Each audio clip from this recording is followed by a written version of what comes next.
Well, it's been a while since we've had the opportunity to sit down and talk with Chief Brinkley, the Mason City Police Department. Good morning, Chief. Hey, good morning, guys. Thanks for having me on today. Yeah, I know it's always a pleasure to talk to you when we're, not putting me in the backseat of a police car. Yeah, it's much more comfortable when we're seated in chairs rather than me standing outside your driver's door, right? Right, exactly. Ask you for license, registration, and whatever else you ask for. Right. Have you been in the back seat of a police car? Have I? Yeah. Oh yeah, a couple times. Oh. And I've also been, as a matter of fact, on Best Friends Day here last week. Yeah. We were talking about how my best friend and I have almost been thrown in jail or been arrested a couple of different times because of his name, and he never carries his ID with him. I don't know if that always helps. I don't know if you ever heard the story or not, but my best friend, would you want to arrest me if you ask for what's your friend's name? And I tell you Bob Barker.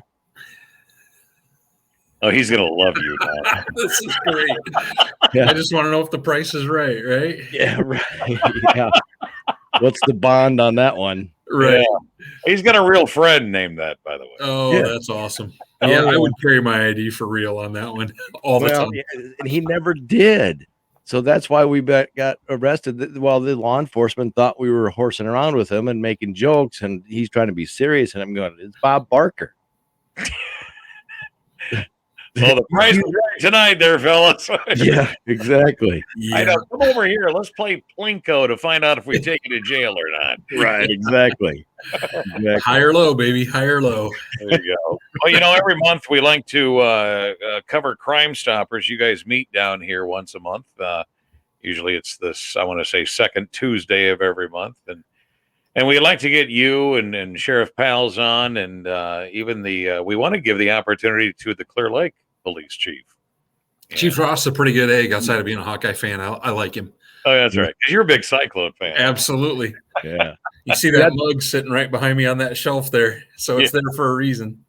How about we kick it off here, Chief, with just basically what you guys maybe talked about this month in your Crimestoppers meeting?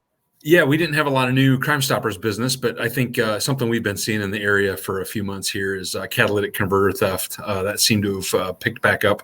Again, metal prices are back up; they're a little bit higher, and so we've been dealing with some of that as a region, as a state, and I think maybe even as a country with some of those precious metals and some of those different things that go with that. And then we've also seen some residential and commercial burglary. So those were the things that were kind of the hot topics at our meeting this month.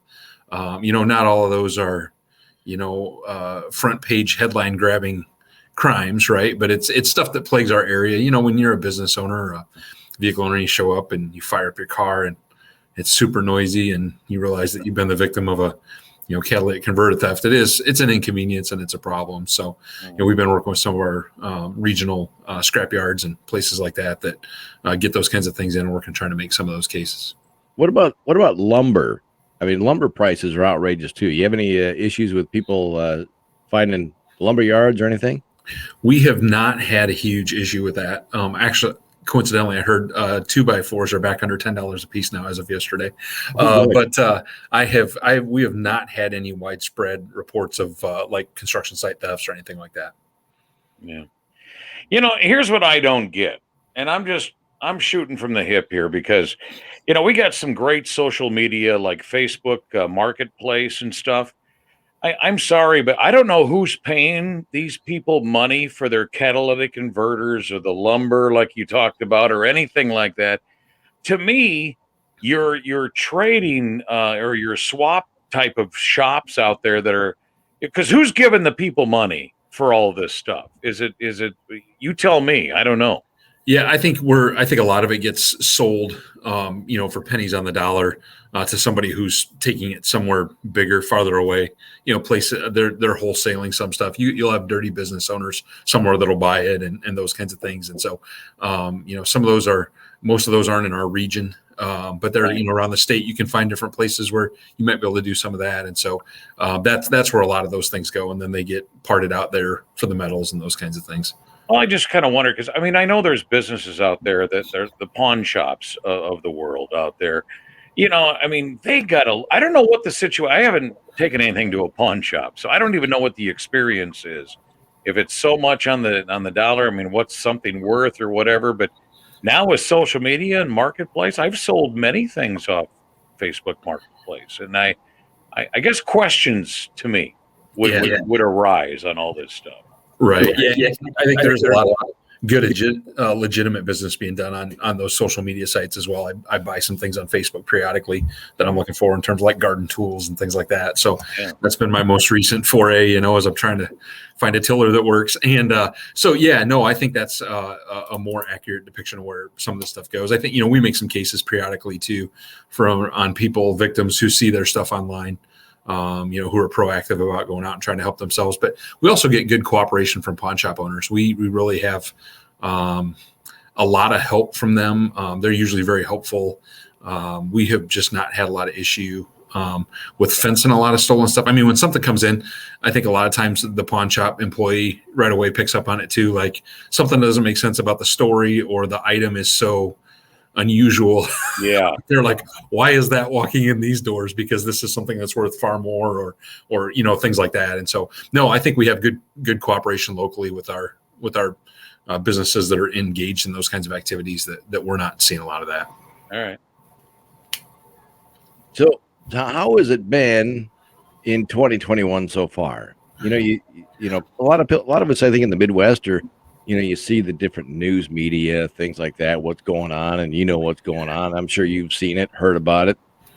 And I look around and I'm going, I don't see any of that. I mean, I think people in the Midwest really respect the law enforcement. Yeah, I would tell you that we enjoy very good public support in our community, in our county. I think in Iowa, in fact, the governor, was it this morning or tomorrow morning, is signing the back the blue bill down at the Iowa Law Enforcement Academy. And so I think, I like to think, in addition to Iowa nice, there's maybe a little bit of Midwest common sense that goes with some of that things. Some of that stops at the border though. Be careful depending which direction you're traveling here.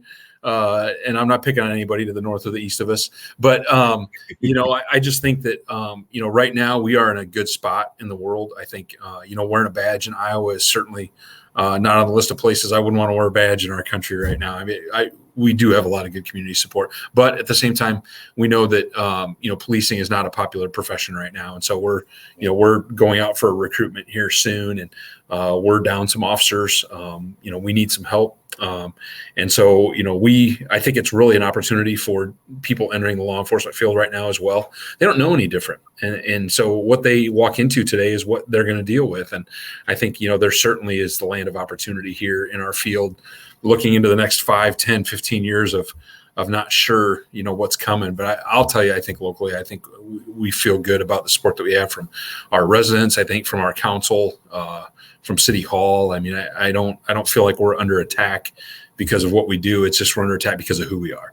And that's just the narrative right now in policing. But no, I feel like, certainly, only being 2 hours from the cities, that's maybe a bit of surprise to a lot of people, but I'm with you, Jay. I don't necessarily see and hear a lot of the narrative for the other east and west sides of the country that is playing out there that's necessarily playing out here.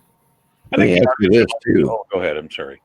I was going to ask you too, because there's a new law. It either goes into effect June or July, or not. I don't think it's a law, but where you can go, if you don't have a permit, you can go buy a gun now. Is that right? Still got to get a background check, or how's that work? July 1st. You don't need a permit to carry, right? Yeah, I don't know all the ins and outs on the purchase side, but essentially the state legislature passed constitutional carry. So if you're legal to carry a firearm in terms of criminal history and things like that, you don't need a permit anymore. And so I think the theory behind this, as I understand it, is that, what was it, 8 or 9 years ago, Iowa went to a shall issue concealed weapons permit state. We used to be a little bit more political. And so sheriffs had the ability to kind of screen people who would put in applications and approve or disapprove those. Well, the legislature took politics out of it at that point a few years ago and made Iowa a shall issue state. So if you pass the criminal history check, you got your concealed weapons permit. And I think that was some of the impetus behind this was, hey, look, we're kind of already doing this.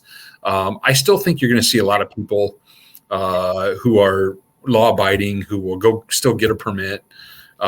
just to be able to have it. I think it makes them compliant in other states that honor Iowa's permits. And so I don't think there's going to be a huge downturn in the number of CCW permits that sheriffs are issuing across the state, but it certainly is going to be a body of law that we're going to learn about. And we may, have some interpretation on as we move into the balance of 2021 and the law goes into effect. Getting back to your recruitment that you were talking about, I think the audience maybe would appreciate. How do you recruit? What's that process like? Yeah, so I don't know if there's a book on this one, Harry. To be honest with you, that the recruiting machine is broken right now. I think in policing, I think we're seeing all kinds of different things happening around the country. Some places are offering hiring bonuses. There are different kinds of incentive kinds of things that are happening. One thing that we've been fortunate to be able to do is our last contract negotiation with our Teamsters unit, we were able to incentivize and bring in vacation time and salary increases for people that have experience in the field. So if you lateral over to the Mason City Police Department with your academy certification and you have 7 or 8 years of experience, we can put you into the pay scale at that 7 or 8 year step with that 7 or 8 year vacation step to help make it so starting over at the bottom isn't so painful. We all know that when you start somewhere new, you start at the bottom and you work way up. But I think it certainly helps in terms of trying to bring your family here to the area or trying to relocate, some of those things that go along with that.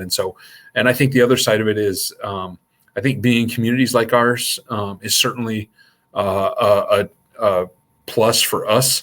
I think as we would try to go sell Mason City to people, I think certainly what's going on in the community is a great thing in terms of the support for law enforcement, but also kind of look at what's happened downtown, look what's scheduled to happen with Southbridge Mall. We've got good schools around here. There's lots of opportunities for kids and families. If you're into architecture, Condé Nast Traveler says we're one of the top 10 places in the world for architecture and all those other things, the amenities that make us who we are. And being 2 hours from Minneapolis, 2 hours from Des Moines, and now having jet service at the airport to go anywhere in the world through Chicago. Some of that stuff is pretty attractive to people that are now in cities going, maybe I don't want to live around all these people. Maybe a smaller community, something like us is more attractive.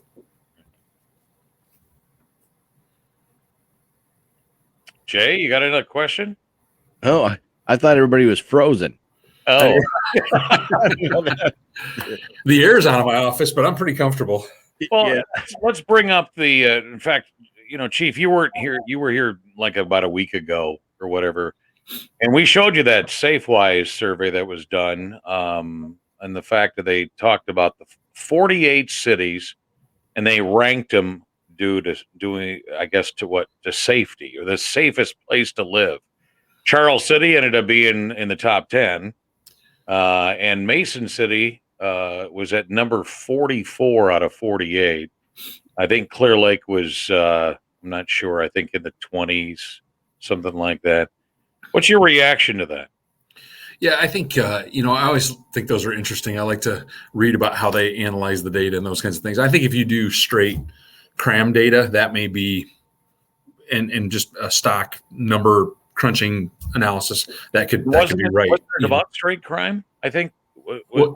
Did it have everything to do with crime in general, or what? I think it was. Yeah, I think it was all like crime rates per 100,000 based on your population, that kind of stuff. And so I think, I think that's really interesting. I think, and numbers are great, but I think you can use data however you want to use data, right? The thing that I would point to is like, for us as a community, I think we don't have stranger on stranger violence. I mean, we don't, we're a place where you take your family, you go downtown and you go out to eat, you go to the park, you do what you do, you go live your life. And we don't have stranger violence happen in Mason City. And when it does, it's very, very, very rare. And so the instance that we have, and I know that there's a lot of chatter in the community about a little bit of an uptick in shootings and a couple of other things that have happened here this spring. That's a trend we're seeing nationally across the whole country. In fact, I read a story the other day, we're seeing crime rates we haven't seen since the 60s. Across the country right now in terms of firearm violence. But I'll tell you that of all those incidents that we've responded to as a department, they're all parties known to one another. In most cases, they're on the fringes of some kind of other criminal activity. And so it's not Jeff and Jay Brooks or Jeff and Harry encounter each other in the alley and we do the 12 o'clock step off shootout at the OK Corral at noon. It's not that kind of stuff. And so, I think for people who are not engaged in criminal activity and are just here trying to raise their family and go to work and be who they are, Mason City is a very safe place in terms of violent crime. I do think our property crime rate is a little bit higher, and I think we know that as a community, that's a little bit of who we are. I think there's, part of that we fight in the terms of what we're talking about. Same thing with the catalytic converter theft. There's some property crime that supports, substance use and abuse. And so we have some mental health issues that we're addressing with our community partners. And so certainly some of that kind of stuff on the property crime side, where we are as a community, I think higher than other communities that are similarly situated to us in terms of population and the staffing of their police force and those kinds of things. I think we would be high in those categories, but I still am very proud of the work that our staff does. I think, you look at, unfortunately, our most recent homicide, we dialed in on that good and tight, working with the DCI, and, we got the arrest the day after, did a good job of tracking down, identifying the parties, the players, and they did a great job putting the case together. And so that's pending for court. And so I think, the community should take some assurance in that, and that we're on those things when they happen. We certainly would be at the scenes of the shootings ahead of time if we knew they were going to be there, but we don't have that kind of information. And I feel bad for the good people of our community who really are powerless to do much about this, because they can't give us information because they don't know. They're not engaged in some of those circles and that criminal enterprise that's causing those things. And so, I feel bad about that. But, when you see something, call it in, report it, whether it's a suspicious vehicle, a license plate, you just never know where that little bitty piece of information will make something work out. To case in point, we had that dog bite yesterday that we put a Facebook photo out. The victim was able to snap a picture of the dog and the owner walking away after the dog bit him. And he sent that to us and we put it out. And within a couple of hours, we've got the dog and the owner identified. Because our community did their part, and they recognized him and they spoke up. And so I really think that, when the chips are down, our community comes together, they get it. Nobody else wants those kinds of events and activities in our community either, but we got to work together to help resolve some of that. Is that how we get this number better rather than 40? I know it's just a survey, but what drives that number? I mean, I want to say it's common sense. Just say crime obviously drives that number. So how do we get better at all that? Yeah, we have the toll-free number, of course, that you can call. It's scrolling here at the bottom. Crimestoppers of North Central Iowa is a Facebook page you can go to, get a lot of information that way. But how do we do better then? I mean, other than the obvious, I guess. I think we continue. We work with our federal partners, the U.S. Attorney's Office, on a pretty regular basis in terms of making referrals for, heavy drug violations and firearm violations. We've had good prosecution on that. We continue to do that. I think, we know that state court, unfortunately, isn't always the best place for those cases to play out, because the in-state penalties, people seem like they're in and back out on such short timelines, and the federal system makes them do 85% of that time. And so that's attractive to us when it's somebody who's a repeat customer. We know that they're going to get held accountable for 17 years of a 20-year sentence. That's the kind of thing we want to do. I think, again, speak up when you see stuff, report stuff to Crimestoppers. You can do that. They reach out to us when they get the information and share it with us. You can remain anonymous. We do pay tips from time to time if people are looking for that.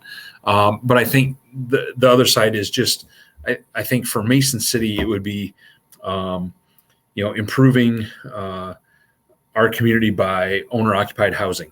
I think, sometimes rental properties contribute to that when they're not maintained well. And, I've experienced this in my career in policing. It's not just here. Sometimes it's just about the rent getting paid, not necessarily about who's in the house. And, sometimes that happens too. And so it's a matter of continuing to monitor that. We work with the neighborhood services on a regular basis at City Hall, and we have the inspectors come out and look at rental properties that aren't fit to be lived in and some of those things. I think, the city is already in the middle of tearing down some properties that are blighted properties. There's a long list of those, but City Administrator Aaron Burnett and Neighborhood Services is getting aggressive with that list, and we're getting through some of those because we have problems and repeat calls to those properties when they're white tagged. And so that's a problem for us as well, and drives those same numbers up. And so I think it's just continuing to look ahead for the right solution. The city council continue to incentivize that redevelopment downtown. I think that's a good thing. The more people we have that want to come to Mason City, we incentivize housing, those kinds of things. I mean, we look at the river. I mean, I think, we know that there's a need for high quality rental property in town, and we keep driving towards that. So I think all those things as we work together as a community drive us towards that. Well, it's great to talk to you, Chief. And this is the part of the segment that I like to peel back the curtain a little bit. Enough about the business, okay? All right. It's time because you know what? People wonder, when you do different careers, like I get asked all the time, people ask about, how I am or what do I like to do besides listen to music. As an officer, a chief of police, what is it that you like to do? And I think some people would be kind of curious about this, Harry. I think they really would. What is it that you like to do? I mean, what are some of maybe you got a hobby, or maybe we already know you like the Cyclones, which is great. That's why you and I get along good. But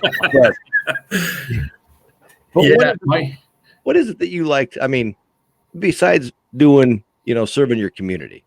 Yeah, my thing right now, I got 2 high school age kids, and so we are busy with their stuff all the time. And right now, honestly, currently this summer, it's watching high school baseball games. My son's going to be a senior at Newman, and he's in that pitching rotation that's got them 15-1 right now, halfway through the season. And so, honestly, right now, for us, it's looking at colleges, and he's going to probably make application to the Air Force Academy. And so we've got some college tours coming up. We've been on that circuit for a couple of years here. We're taking a vacation with them later here when baseball season's over to get out of town for a couple of weeks as a 4-pack in our family and go see some sites out west. But I think, we not a lot of people know this, but we went through a little bit of family trauma last year with our daughter. And so my family has become a much more focal point for me just in the last 6 or 7 months. And I think that is where my focus is now. I do like to hunt and fish.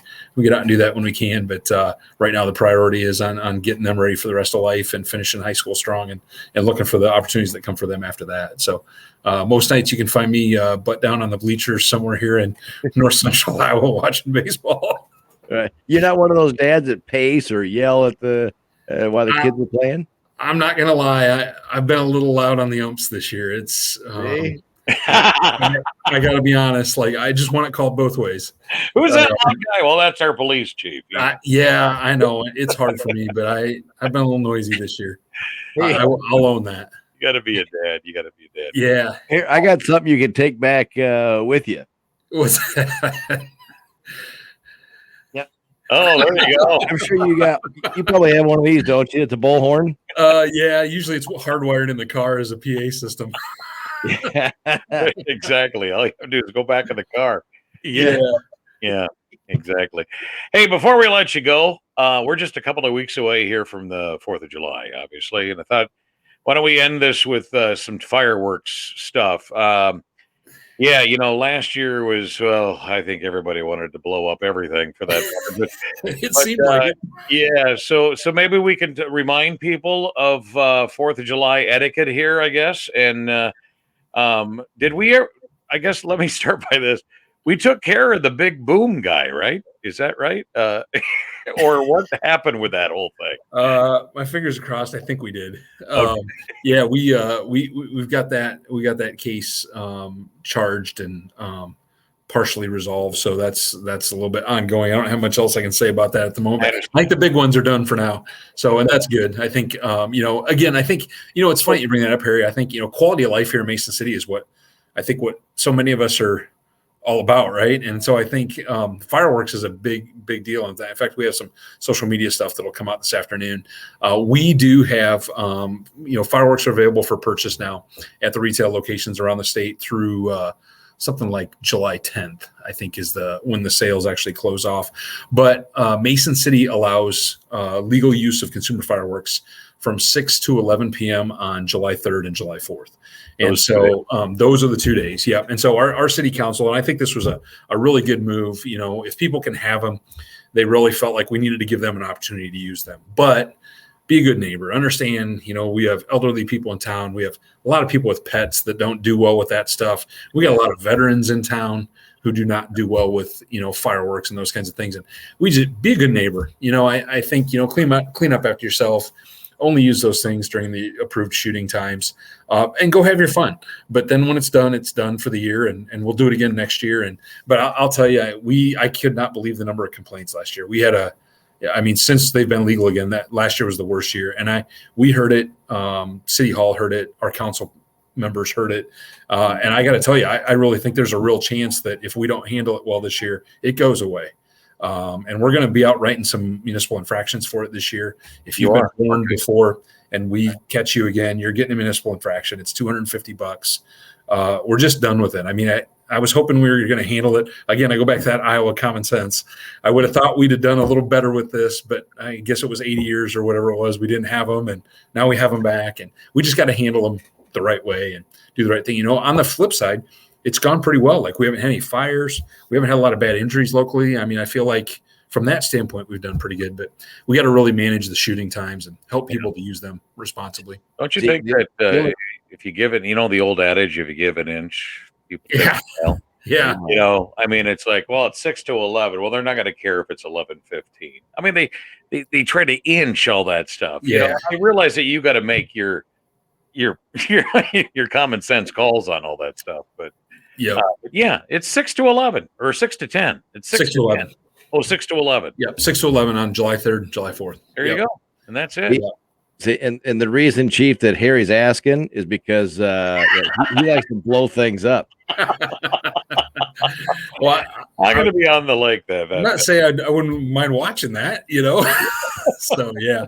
But, I think it's too, I got to be honest with you guys. I was really surprised what constituted a commercial grade or consumer grade firework when this started. I had some friends the first year we were at their house, and they came out with some shells that were like three inches. And I'm like, where'd you get those? And he's like, I bought them at the tent, like down the road. And I was like, wow.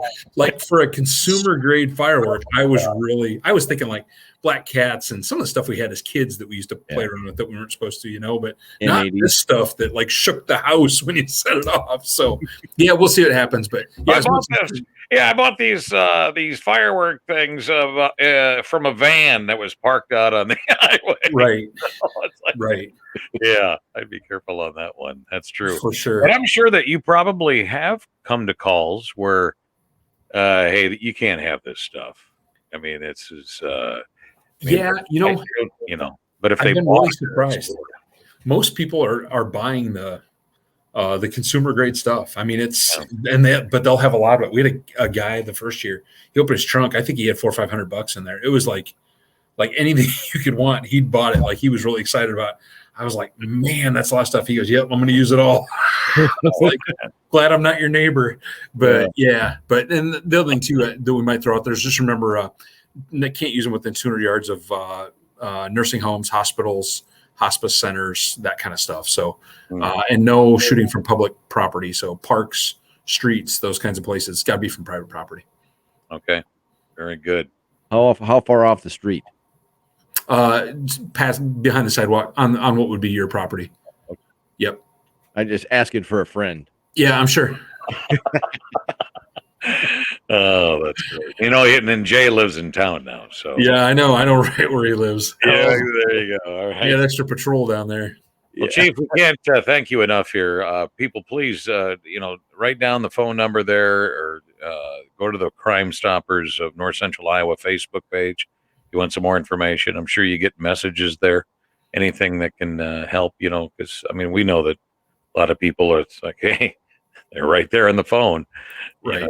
And you guys will, and you have a division that just looks at all that stuff and.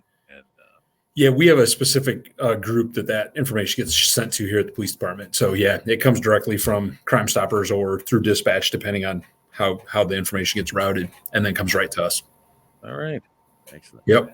Chief, thank you very much for taking the time to talk to us today. And of course, if anybody tunes in just now, you can always go back and watch this on our Facebook pages on 98.7 Kiss Country and 103.7 The Fox, and our YouTube channels too. So yep, we have YouTube channels. We got websites. We put all this stuff up on. So Yeah. You're a Awesome. big time celebrity, Chief. Yeah, something like that. Thanks for thanks for having me, and thanks for helping us get the message out. You got it. All right. Thank you much. And by the way, happy 4th of July. Yeah, early, but yeah, let's make it a good one. It'll be fun. Oh, to we're see not going to everybody see you again. probably until next month. See? Well, Yeah, let's hope true. not. Let's hope not. Yeah, right. All right. Thanks a lot. Yep. See you later.